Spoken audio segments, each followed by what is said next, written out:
Who don't know me, I'm Jeff Flyer, Dean of the Medical School, and I'm delighted to see that we have a great audience for this event. For those who haven't been to one before, this series called Talks at 12 is put together by the Office of Communications and External Relations, OSER, for those who like to use those kind of abbreviations.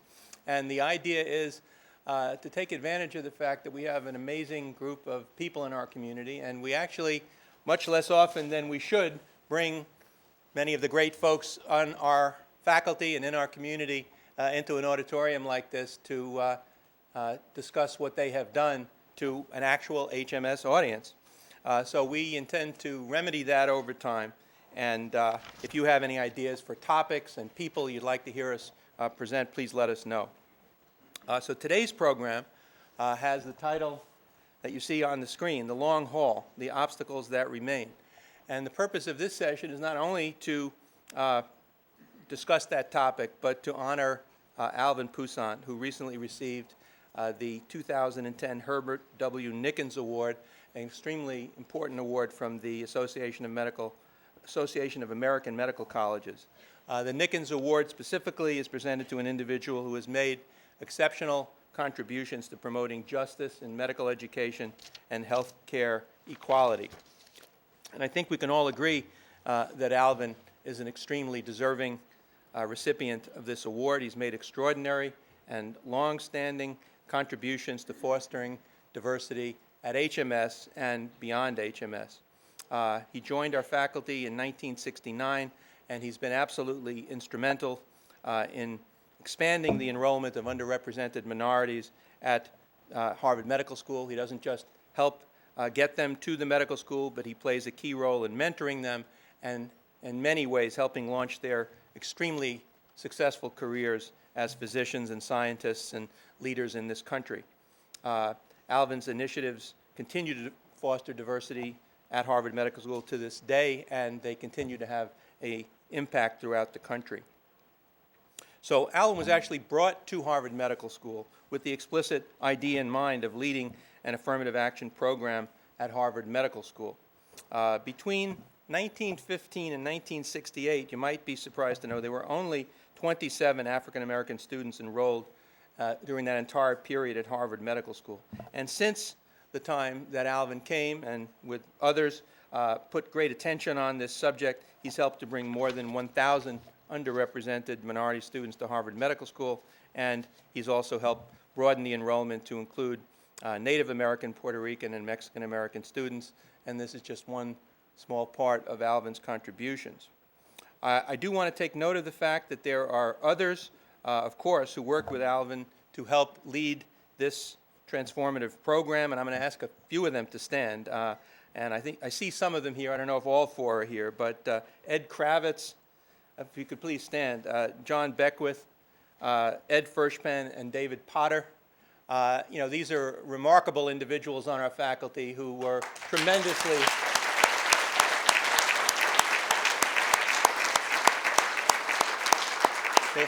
they were way ahead of their time. They were raising ideas that were very controversial, and that they showed that their vision was absolutely correct. And we stand to benefit from that today. So I want to thank them. I do want to also mention a number of people were invited to be here today who've received diversity awards from the Office of Diversity and Community Partnership. I won't call on you specifically, but you know who you are, and I want to thank you for what you have done for Harvard Medical School. So now to the introduction of Alvin Poussaint. As many of you know, he's a professor of psychiatry and faculty associate dean for student affairs at Harvard Medical School. In addition to the contributions that I mentioned that led to the diversification of the HMS student body, Alvin has also helped inform the whole American society's view of diversity. He's done that in ways that you wouldn't ordinarily imagine a Harvard professor would be doing that, such as being a consultant to The Cosby Show and to A Different World, and to diverse governmental departments, including Health, Education, and Welfare, used to be called that, the FBI, the Department of State, and the White House. He's one of the few Harvard professors who will claim a positive aspect of giving advice to the FBI, and I'm sure that it was it was something that we could all be proud of. He, on a personal level, is a gifted mentor, and he helped develop curricula that help our students work with minority patient populations and children at risk for violence, and his efforts in this area continue to this day. For the past 14 years, he's been a member of the HMS Executive Council on Diversity, and since 2001, he served on the Provost's Interfaculty Council on Healthcare Disparities. He's been honored very, very broadly in this country and around the world. He's received 18 honorary degrees. He's written more than 100 articles, and he's the author of 5 books. He's an integral part of what makes Harvard Medical School exceptional. And as I said, his impact has been felt across the country and across the world, and we really are honored to have him today as our speaker. And I will mention that there'll be a little reception at the end, and you're all welcome to attend the reception. So without further ado, Dr. Poussaint. Thank you.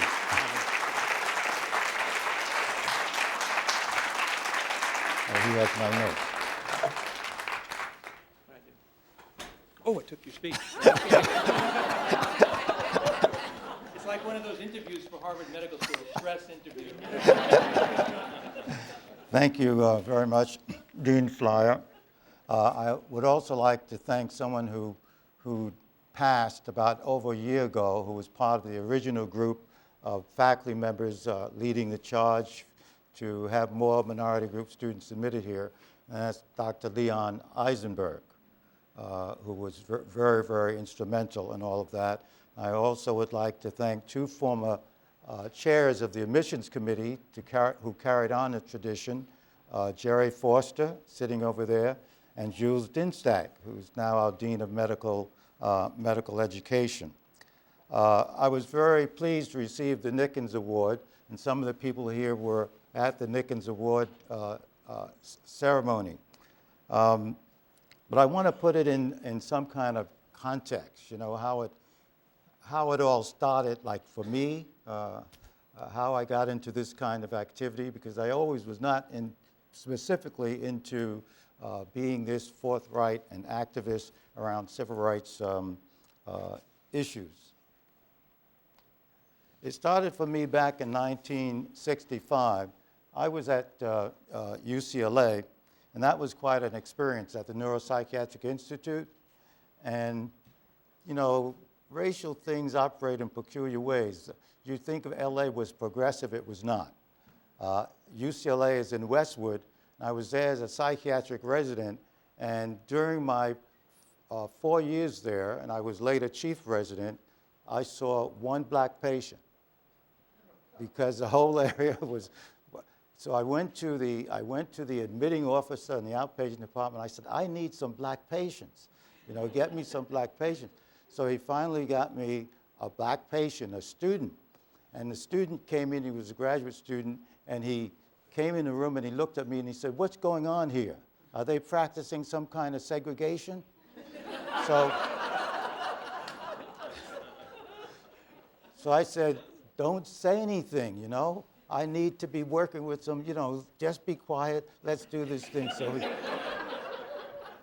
So he did, and I saw him, it worked out very well.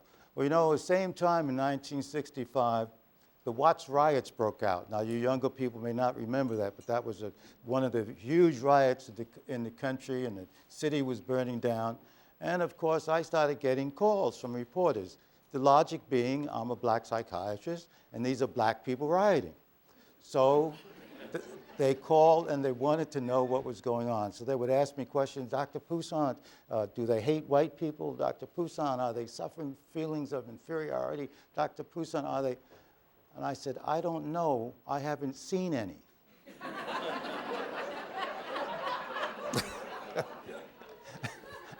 That was almost true, but that was about to change.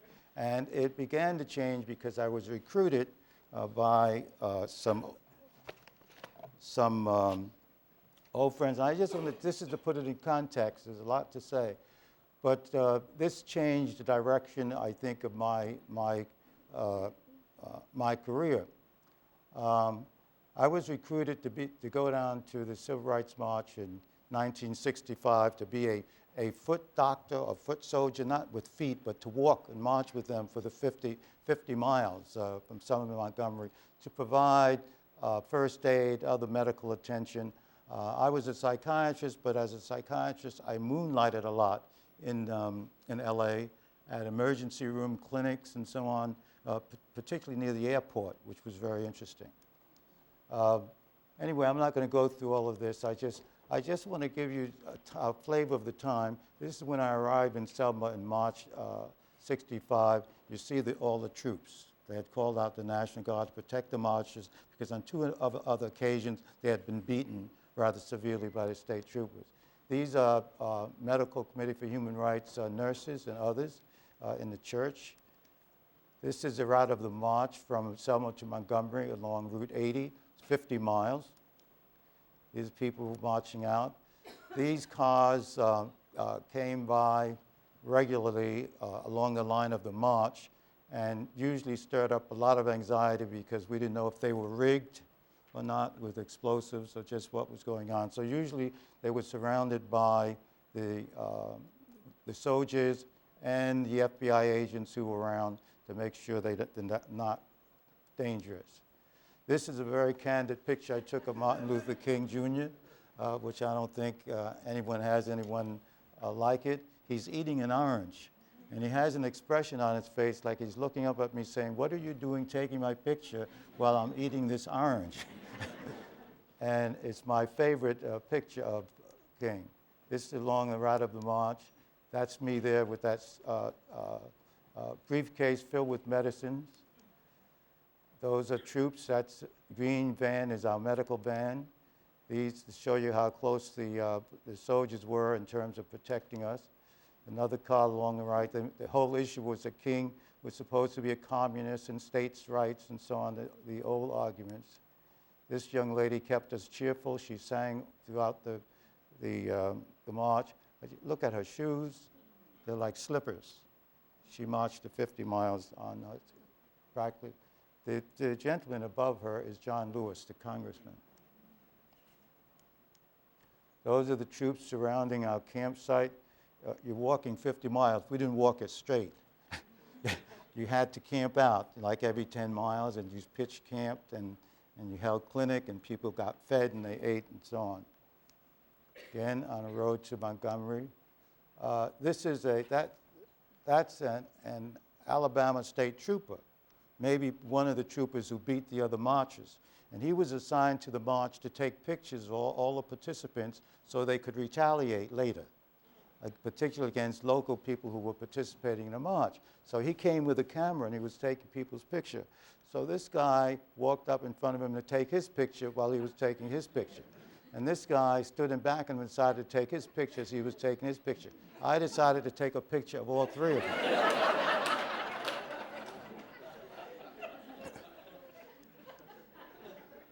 The red and orange vests are for all the people who marched the 50 miles to Montgomery. That's me. That's a hearse. That's what we use for ambulances to take people to the hospital because the local doctors were not going to, and hospitals were not going to help the marchers. And that's the State House where King made a major speech, and at the state capitol. The night when the march ended, Viola Liuzzo, some of you might remember that name, was killed while she was driving back to Selma from the march, which led to Lyndon Baines Johnson, the president, and so on, making statements. On August 6, 1965, Lyndon Johnson signed the Voting Rights Act. This Medical Committee for Human Rights Activities, I went back down and I stayed for approximately 2 years. Working with the medical committee based in Jackson, Mississippi, but working in Alabama and Louisiana as well. And we did a lot of community work and provided people who didn't have health care. Now, at that time, all of the hospitals, most of the hospitals in Mississippi, Alabama, Louisiana were segregated. Now, you have to remember that the Civil Rights Bill was 1964. But the hospitals were still segregated. This is a our community clinic in Chula, Mississippi. It was a community settlement house with one room. And we set up a clinic there, and people came to be seen. Many of the people were seeing a physician for the first time in their life because they didn't have physicians available in the rural areas, and many did, and all the clinics and the doctor's offices were segregated. That's me being a doctor. Now, I'm going to end with this slide because there was another important march in Mississippi in June 1966. James Meredith, it's called the Meredith March. James Meredith had graduated, first student from the University of Mississippi under armed guard and a lot of riots and so on with soldiers and local people. He went on to go to law school. After the Civil Rights Bill of 65 was passed, the Voting Rights Bill, he decided to hold a march against fear by himself, by marching down the highway from Hernando, Mississippi, near Memphis, to Jackson to show people that they should no longer be afraid and they can go out and vote. Well, he refused our help. We called him to try to have some medical people around, and he said that would defeat the whole purpose of the march. Anyway, he was shot 2 days into the march with buckshot. He didn't die, but he went to the hospital. Well, all of the civil rights leaders flew in, Martin Luther King, Stokely Carmichael, and the others, because they had to carry on the march. It was the march against fear. So they picked it up and decided to march through Jackson. This is the Meredith March. I'm right there in the march. Now, I'm close by King because a lot of his first lieutenants and others were always very afraid that he was going to get shot or killed or beaten, and so they wanted someone, medical people and other medical people in there to be nearby so that they could provide some type of medical help if something happened to them. Well, what's important about this march, which you'll recognize, when we were in Canton, Mississippi, about 60-some odd miles outside of Jackson, getting to the capital, the state troopers surrounded a school site where we were having a rally and lined up shoulder to shoulder and fired tear gas at the crowd, women and children and everyone. Then they went running through the crowd, beating people with rifle butts and kicking them. And there was pandemonium all around, and rage, and little kids who could barely walk were running around thinking they were blind because they couldn't see because of the tear gas and so on. And I called for reinforcements of black doctors from all over Mississippi, and a lot of them came down, and we took care of the injured and transported them to the hospitals. One medical student who was volunteering from the University of Pittsburgh got with us, his lung was punctured. Our ambulance driver who drove our HERS machines was also unconscious on the field. So we were up all night. Well, getting to the point of this slide, the next day reporters and TV cameras came to Stokely Carmichael, who was right there. He was head of SNCC. And they wanted his reaction to the tear gas and the beating the night before.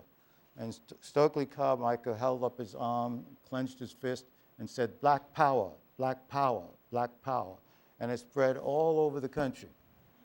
Television sets everywhere, and people started wondering, what is this black power thing? What is this black consciousness? Well, that's where it was launched in June 1966 with the help of the media. That's why I got so interested in the media. They could do great things if you got them to do. Anyway, that started, you have to remember that before that time, black people were not calling themselves black. Black was a derogatory term. And the black power people were trying to make it a positive word to help black people purge themselves of racism. So you had at that time, Say It Loud, I'm Black and I'm Proud, those types of songs, although there was a little black girl I remember at one community meeting. She was about 6 or 7, and she kept saying, "I'm black and I'm loud. I'm black and I'm loud." And we said, "No, you're black and you're proud." She said, "I'm black and I'm loud." So anyway, that ushered in all of the identity politics type of movement. It's the Black Power people who moved to calling black people Afro-American and then African-American. You have all of the African-American studies departments and so on, all of that because of the Black consciousness, Black Power movement, not because of, Martin Luther King was never part of the Black Power movement. He brought up the civil rights movement and brought us a long way, but then the young people carried it on and made all of this happen. And then other groups, the Mexican Americans, the Puerto Ricans, the women's groups, all of them got more fiery. The LGBT movement got fired up with this type of consciousness raising and politics on campuses and communities all over the country. So it launched a new level in terms of the movement and giving it another more momentum and people claiming their identity and wanting recognition for their identity and not just being in the melting pot, being, quote, integrated. Now, I'm going to skip a little bit to the Nickens Award, but let me just say this about segregated medicine. I mean, it was horrific to go into segregated hospitals or to go into hospitals that were all black. That was like bare bones, almost nothing, I mean, in terms of what they could provide. But immediately on going any segregated hospital, first of all, you had separate waiting rooms, but you also had separate wards. And you could immediately see that everything was in poor repair on the black side. From looking at the chairs, the beds, anything, the broken equipment, all of it went to the black side. The good stuff went to the white side. Now, this was a year after the Civil Rights Act in '65 that I'm talking about. Well, show you the nature of how this politics worked. I didn't understand why the hospitals would not segregate it yet, or they weren't starting to be segregated actively. So I kept calling the people in charge in Washington. I said, how come no one's doing anything about the segregated hospitals? And they responded, well, we haven't received any complaints. Now, that's what they said. Now, there was no enforcement mechanism in desegregating hospitals, just like there was no enforcement mechanisms frequently in public accommodations. You had to confront to make this happen. The other issue was that the civil rights movement itself was not focusing on hospitals. They were like lunch counters, schools, and so on. And even though having a segregated hospital is a life and death matter, you know? I mean, if you want to think of healthcare disparities, there was institutionalized healthcare disparities in segregation, and you knew by definition what it was telling you, what it was telling all the black people there, and what it was telling them was their life was not worth as much as a white life. That's what it was saying every single day to them, and they understood that. Finally, since Washington said they needed complaints, we got down volunteers and workers all over the South in the different communities to go to the hospital in their community to document that they were segregated, right? And that's what they did, and we flooded them with hundreds and hundreds and hundreds of letters coming from Alabama, Mississippi, Louisiana in particular. And finally, they mobilized a couple of hundred or more workers from different departments. They had no enforcement division, from different departments within Washington and federal government to come down, be oriented, get a little bit of training, and go to the hospitals to order them to desegregate. Now, I'll tell you that I tried frequently to go to the hospital administrators myself to say, listen, it's your time, you have to desegregate. And they would invite me in and give me tea and coffee and all kinds of things and try to convince me that actually segregated medicine was the best possible approach to medicine in Mississippi, Alabama, and so on, and that it worked, and that I would be doing harm to black people, as a matter of fact, by pushing for desegregation. They wouldn't get care that was as good. I mean, it was just I mean, it was just no meeting of the grounds. And so I would leave, and then we would document, and they would come down, and then they had to desegregate. But an interesting thing, again, an aside but important, there was one hospital that had white and colored signs up, and we got them, that they had to desegregate. And so we went back up there in about 3 or 4 months, and we went into the hospital, and the signs were not up anymore. White and colored were down.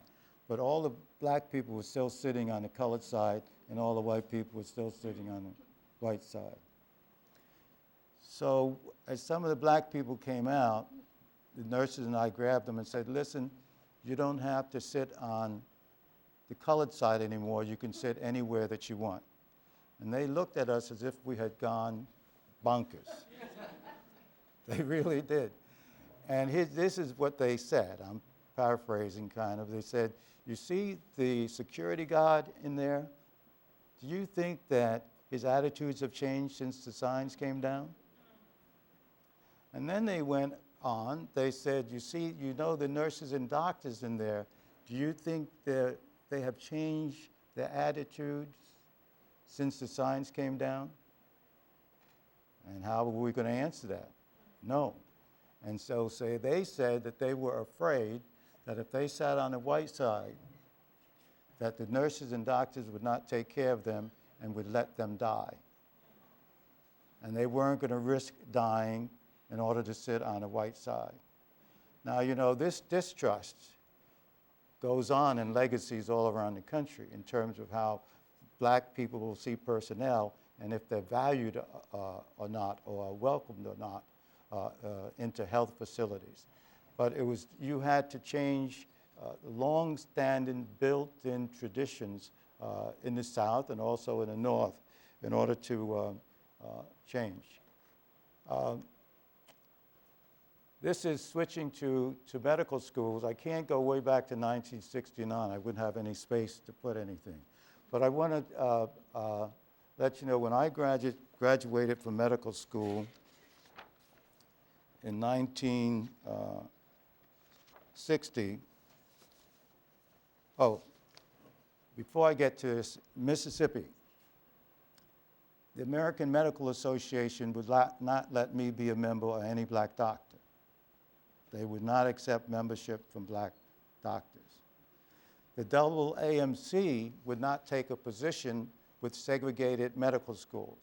So the University of Mississippi Medical School, which would not admit blacks, they didn't admit the first black until 1968, they wouldn't admit black students. In fact, they would pay for black students to go to Meharry or Howard, the traditionally black medical schools, so that they wouldn't try to go to the University of Mississippi and so on. The AAMC stance was that they didn't interfere in the internal workings of medical schools, and they had nothing to say about it. The AMA just was not going to admit you. Now, the AMA did start admitting black doctors in 1966, I think. I never joined. I'm still not a member of the AMA. But it wasn't from a groundswell of consciousness and morality, whatever you want to call it, that they changed. They were forced to change. They were forced to change. I had colleagues, psychiatrists who I met and talked to, who were segregationists.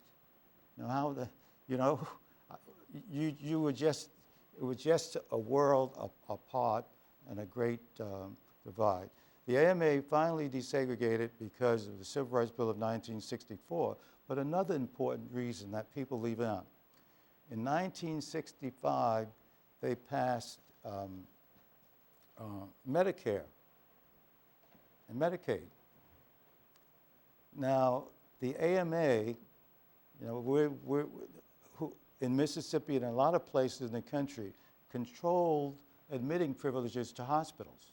In other words, to be on the staff of a hospital, you had to be a member of the American Medical Association, right? Well, when they declared that discrimination and segregation was illegal, that meant that those hospitals would not get Medicare and Medicaid. And in order to get black doctors into the hospitals, they had to desegregate the American Medical Association. So they were acting in their self-interest, not because they were propelled by heightened consciousness of what's the right thing to do. This is just comparing 2003 to 2010. You'll see that in terms of percentages, the figures are about the same. Some decrease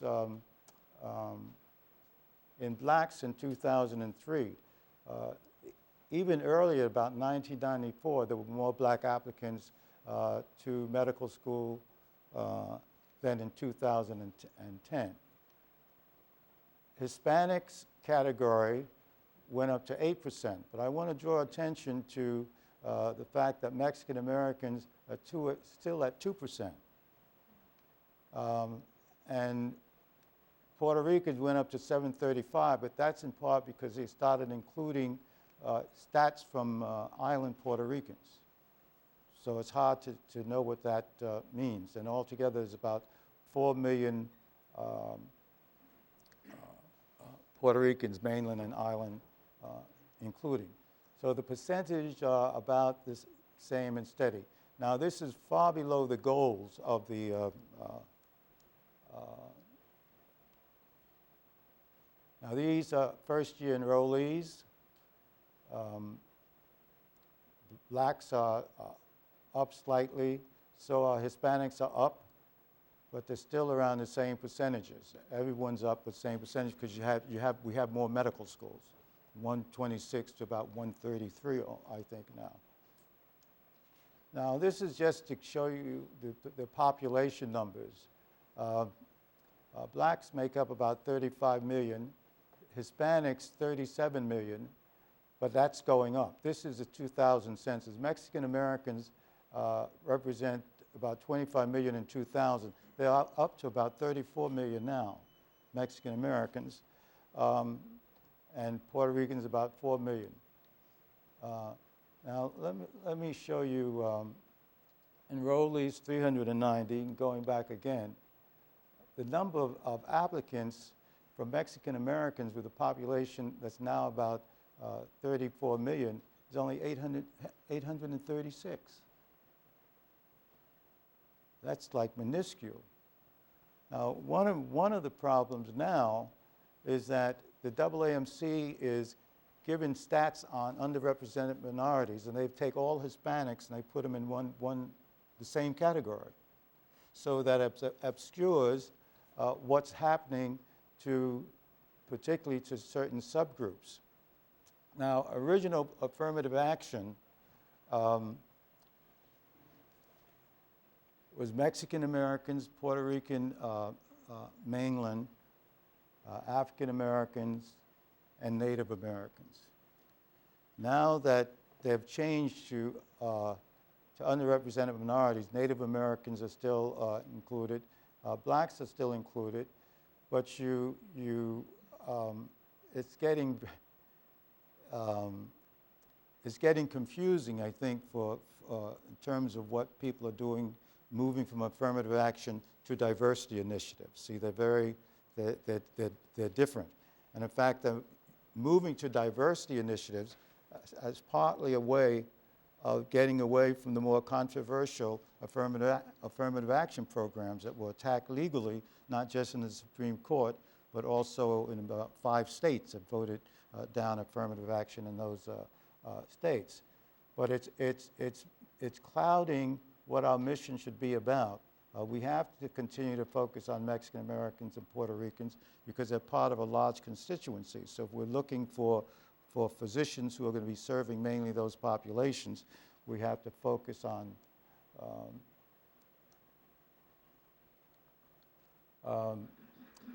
them. The other thing that's changed dramatically is that among the black students applying to medical school, back in about 1990, about 20% of black students applying to medical school were foreign born. I tried to find out from the AAMC what percentage are foreign born now, of recent immigrants, and they don't know. Now, we know from observations that more and more students who are coming into medical school who are, and are being accounted as black are Africans and Caribbean background or even born in those countries who are keeping those numbers up. And that actually there may be an actual downturn or decreasing enrollment for Native African Americans. And that's not in any way to suggest that we should not be admitting these students. And we also should recognize, or I recognize, at Harvard Medical School, that these students are very active in black organizations, in the community, all kinds of things. But we don't know how it's going to shape the future of medicine, because some of the priorities may be a bit different. But as of now, they're all very closely linked and identify strongly with the black community. The Hispanic students, you don't know. Now any student who's Latino from South America, Central America, and so on, may be counted as an underrepresented minority. We don't know frequently what their allegiances may be, who they really identify with, or whether they have that much concern with Latino communities over here, which poses a challenge for admissions committees, but again, opening the door much wider.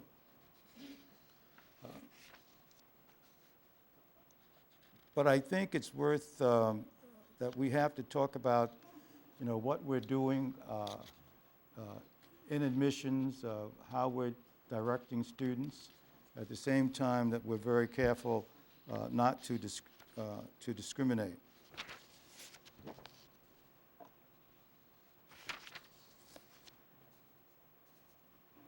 A lot of the programs, pipeline programs, are going to, as you can see, and be very important.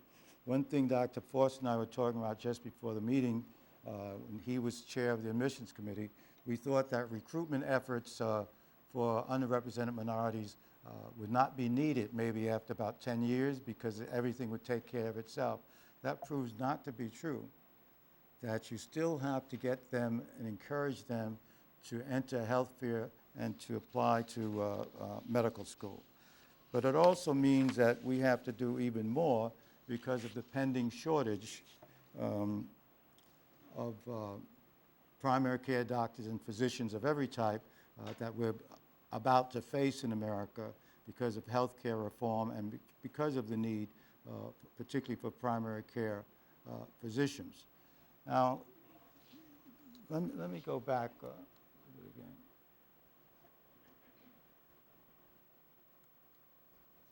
You see how many students who are applying, applicants to medical school, right?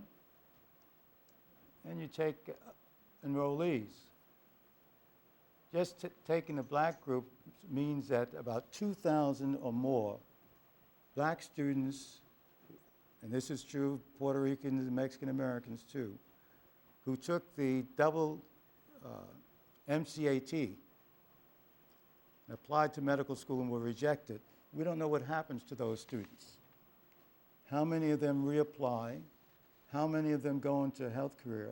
No one's paying any attention to that group when there's shortages of underrepresented minorities in every field in healthcare field, technicians, nurses, physician's assistants. It might be potentially losing those students to something else. We don't know what they're doing, but yet they were in the healthcare field. And I think we have to, in some way, the AAMC may not see this as their mission, but in some way we have to try to recruit a lot of these students who may be lost to a health career because no one follows up on that particular fact. Right now, Minorities represent 12.3% of American physicians, 6% black, 5% Hispanic, 0.5% Native American. Puerto Ricans, more medical schools in Puerto Rico, but 70% of Puerto Rican graduates, Ernesto Gonzalez helped us a lot in recruiting of Puerto Ricans to the medical school. 70% of graduates of Puerto Rican medical schools come to the United States for residency and never return to Puerto Rico. They stay here. So I don't know what we can make of that. I want to leave, there's a lot of talk about pipeline programs, and there's also been a major effort to change what used to call minority affairs offices to multicultural offices. But it changes the mission a bit, because now those offices have to take on everybody, all different groups, including women's issues, including LGBT issues. And at the same time that budgets are being cut for multicultural affairs programs all over the country in medical schools. In fact, at the AAMC, a lot of the administrators of those offices were worried about this because they're already spread thin, but asked to take on more in terms of what the mission should be in terms of multiculturalism. So that they're being tacked in terms of diversity and trying to become experts at some things that they were not originally experts at in the first place, or it wasn't part of their mission. So we have to evaluate that. I'm not going to run through all the other issues, the economic issues, the lack of money, the indebtedness, all of those things that we know, and a pipeline program. But let me just say, sitting on an admissions committee, and you're talking about pipeline programs, which have been very important. I know at Harvard, we had a health career summer program for 20 years, and we got many students into medical school, and the SHIRT program here got many students into medical school. But we're not going to have strong pipeline programs if we continue to have 50% dropout rates for minorities from high school. You're not even going to have them around to put them in pipeline programs. So this is a bigger problem for the society in terms of education. And then you're not going to get reduced high school dropouts unless you do something about elementary school education. So now the pipeline people call themselves P to 16. First they said, what do they mean P to 16? Well, the P stands for preschool. Starting in preschool, you have to start the pipeline. If you want to go further than that, you can say you have to start with birth, right? If you want to hit the pipeline, because that's when education begins, and maybe even before. That education begins, so there's a whole element in here that we're not addressing, and that is the parenting issue, how kids learn, et cetera, the whole question of media exposure, watching too much, a lot of big issues. It has to be almost like a Marshall Plan toward trying to generate students going into any of the technical and scientific careers that we want them, we would like them to. And that's going to take an effort on all of our part. But I think we still need to do more just in medicine. We have to increase the enrollment, and it has been very beneficial to the United States, and it's been very beneficial to Harvard. I'm going to leave a little time for questions. But remember, the parenting and the pipeline and the community medicine and all that, it kind of comes down to, the expression they used all the time. We don't use it much anymore. It takes a village to raise a child. Well, I'm about to change, I modify that anyway. I raised 2 children, and it takes a fortune to raise a child. Thank you very much.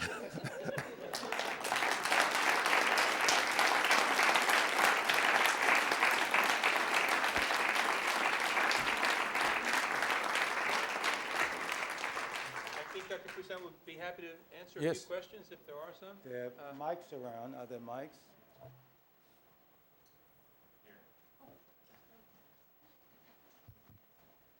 Happy Valentine's Day.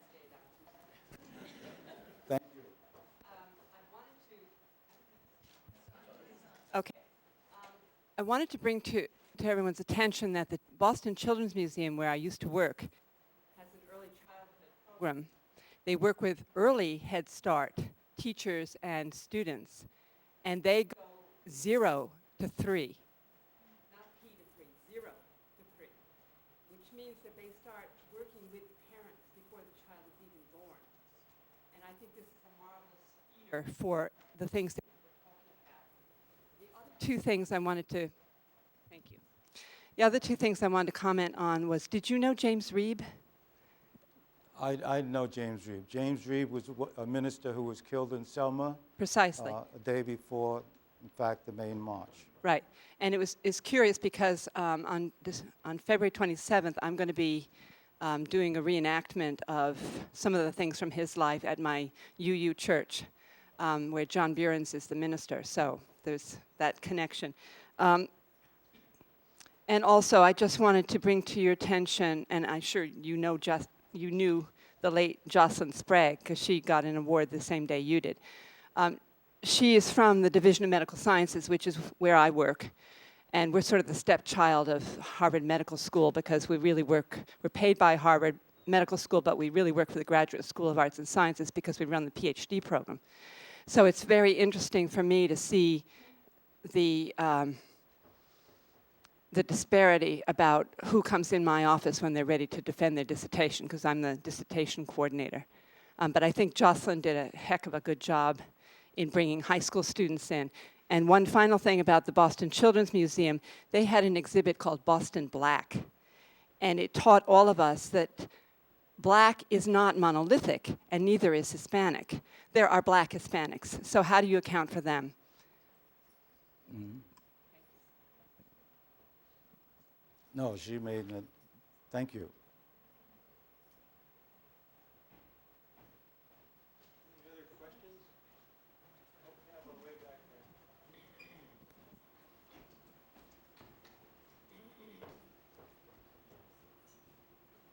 Thank you. Dr. Poussaint, thank you for taking us back on the walk through history. It was very inspirational. And I just imagined you standing there beside Martin Luther King, and I wonder if you were afraid for your life. I mean, it just seems like such Afraid for what? afraid for your life. You know, All that the if he time. was going to be shot, you know, you were in close proximity. All the time, but everybody was. So you were like, but you were all doing it together. So if everyone's afraid of their life, it's like that's the way it is. So you don't dwell on it. You do go through periods where you feel like maybe you're going a bit off. I know that I did. And that was when the NAACP chair at Hattiesburg's car was bombed. He was bombed, I think killed. And I know for about a month afterward, I was afraid to get in my car without picking up the hood. So now, it was almost like a compulsion. But it was fear that maybe someone was going to wire my... So you had to... You know, I thought I was going to need a psychiatrist. But no, that happens. And with I was most afraid when I was near King. Now, that may sound odd to say, but it was because you felt people were going to go for him. And if you were near him, you were going to get it too. And King was kind of a fearless individual. I don't know if they show him how he marched. He would like really stride with his chest out. And the only time in my life that my legs started shaking uncontrollably out of nervousness and fear was when I was standing next to him in Philadelphia, Mississippi, near the courthouse, where these two big white sheriffs who had been kind of implemented in the killing of the 3 civil rights workers back in '64. And they came out and they told King that he was not to step on the lawn. And I was right next to him. And I was saying to myself, inside, Martin, don't step on that lawn. And my legs were shaking. And he didn't. And he did something that was like very good. He didn't want to endanger the marchers. So what he did was he knelt down and told all the marchers to kneel. Now we should say a prayer for the 3 slain civil rights workers who had been killed in Philadelphia, Mississippi a year before. Then he told the crowd, the marchers, to turn around, and we walked back to our vehicles and the buses. So there were times that you were, but again, you weren't preoccupied with those types of issues. And it's a situation, too, where the people I was most afraid of, you had, thugs and roughnecks and so on, but I was very afraid of the state troopers and the police, because you were on your own if you had a confrontation, and they could do anything to you really that they wanted with impunity. And I just had one quick question.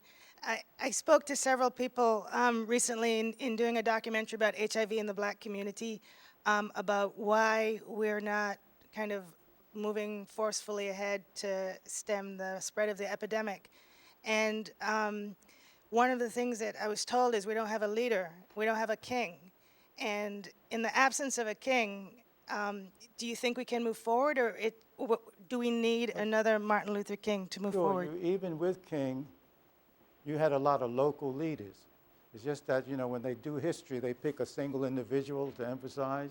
But if you want to think of all the people who were around Martin Luther King, from Andy Young to Bernard, I could name dozens of them who were leaders in their own right. That's also true of organizations like SNCC. There was Stokely Carmichael, there were all kinds of people. The person who got me to come to Mississippi was Bob Moses. You don't hear much about him, but Bob Moses was the head of Mississippi Freedom Summer when the 3 civil rights workers got killed. So there's hundreds. And then on a local level, from Boston to, to LA, to all around the country, you have a lot of local leadership. What we have now that we didn't have before is political leadership. And if it's good leadership, it's very, very effective. Before the Voting Rights Act, you didn't have that, practically at all. So a lot has changed, and people have to do things on a local level. It's good to have an inspiring person at the top, helping and inspiring, but it's the local organization and local leadership that's going to make a difference. That's also true even in healthcare reform. That what the people are demanding locally and citywide and statewide will have an impact. Howard? That's Howard Hyatt, former dean of the Harvard School of Public Health. And an admirer of Dr. Poussaint. You pointed out the problems involved in going back to high school and before. The most effective program addressing this problem that I know is a program that started almost 25 years ago in New York City, in one high school in Queens. It's called Gateway to Higher Education, the goal of which is to recruit young minority kids who might be candidates ultimately for medicine. The program now exists in 17 high schools in New York City with a longer school day, a longer school year, 11 months, that is 1 month of vacation, 2 months in a laboratory at Mount Sinai Medical School or Rockefeller, with smaller class sizes in math and science. The program is now in 17 high schools in New York. Of the first 3,000 kids that went through the program, many in high school, all in high schools where the dropout rate exceeds 50%, 97% graduated, 95% went on to colleges. Of that group, when the study was done 4 or 5 years ago, 80% had graduated college and 10% had gone on to medical school. We started such a program at the John D. O'Brien School in Roxbury 3 years ago. It's too early to say what that will happen. I approached the American Medical Association. Like you, I had not been a member, but I joined and met with the people at the AMA and said that now that you are looking at the problems that you didn't address in the past. Perhaps you'd do something about starting gateway programs. Start in Chicago. They've considered it for a year. I'm still waiting to hear. But I think if we can approach state medical societies, I've been to the mass medical Well, I think those society. are good ideas. I think we just need hundreds or thousands of these types of programs all over the country, because you have model programs in some cities, but they're not only reaching a small percentage of the students who need to be reached. And that's why the high school dropout rate really hasn't gone down, even with these efforts, because they're probably picking off the students who would have graduated from high school and pulling them into these programs in the first place. The other ones are kind of lost, and it's complicated. One other historical point about affirmative action, you know when it really started was after King was assassinated. After King was assassinated, that's how it started here. These group of physicians we talked about got mobilized to do something and to make a difference. And that was true on college campuses all over the country. And it was, if you look at the numbers, the big jump from like 0.6% when I graduated in 1960 to suddenly to 2.2% in 1972, that was because those students were admitted in 1969 after Martin Luther King was assassinated. So he left a message and a thrust and action even after his death. Sheila?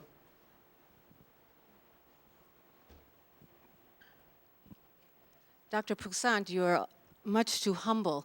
I'd like to take a minute to say thank you for your presentation, but I'd also like to highlight, as Dr. Hyatt did, the need and what people are doing in our communities for young people to highlight and to move forward on pipelines. Harvard Medical School needs to be commended for what we are doing for young people.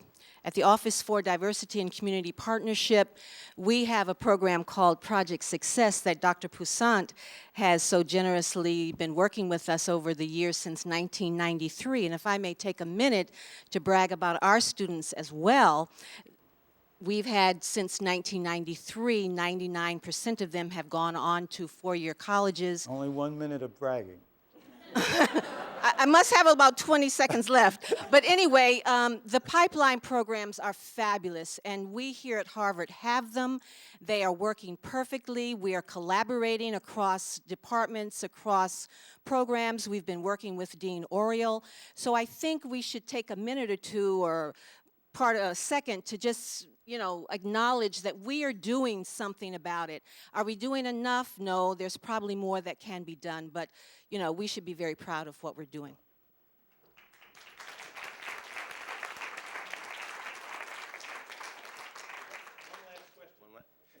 From another admirer, Al, that was a great story. It's a terrific narrative. It's really a compelling one. I'm from the Deep South as well, and I hope you will write this if you haven't already, because it's just an amazing story. And we are very proud that you were there on the front line and that you've continued this work through the years, and you've been an inspiration to so many of us.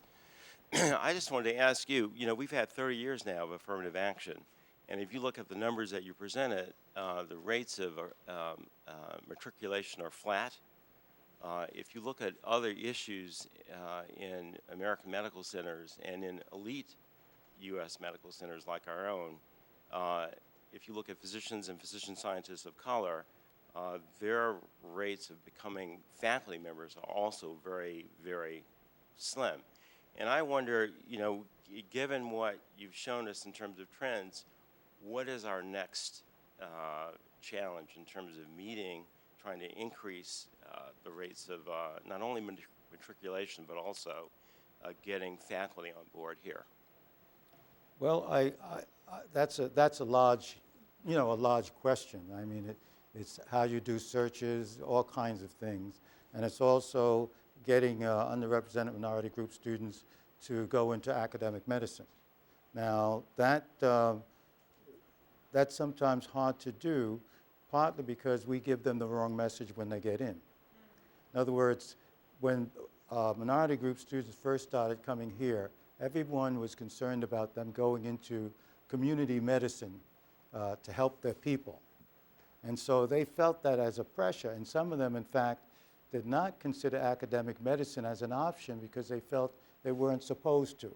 They were supposed to go back to the community. But we changed that. We decided there's such a major shortage of minority faculty that we actually switched over to actually trying to encourage them to go into academic medicine, getting them research opportunities, having them come here during the summer to do research, and many of them took up the mantle. So if you look around the country, we have quite a significant number of underrepresented minority group student graduates from the school who are faculty positions, dean's positions, associate dean's positions, and many doing outstanding research. But they need the support, and they need the mentors, and they need people to welcome them in. And I know in the past, sometimes faculty was not always comfortable with that, but I think that has changed enormously. I mean, it keeps getting better, I think, at Harvard Medical School in terms of the faculty and the heads of hospitals taking on diversity as something that's very important. When I first came here, MGH did not have an Office of Multicultural Affairs, you know? They have one now. So does the Brigham. I think Dana-Farber may be gearing up one. Beth Israel has one. So that's changed and set a different tone. We always had to work a bit with the image of Boston, with people coming here because Boston has a negative image. For those of you who lived through the busing crisis will know why. But even now, we make active efforts, particularly to even get our own graduates to stay here in Boston and at one of the teaching hospitals, because Boston has such a great track record in sending students into academic careers. So I think we have to continue to do that. Okay, well, I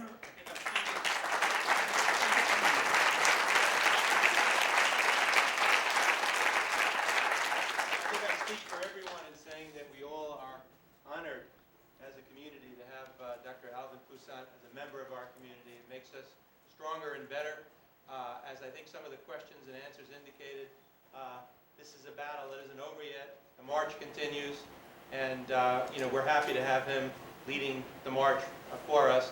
And if you march upstairs, we'll have a little celebration. Thank you very much.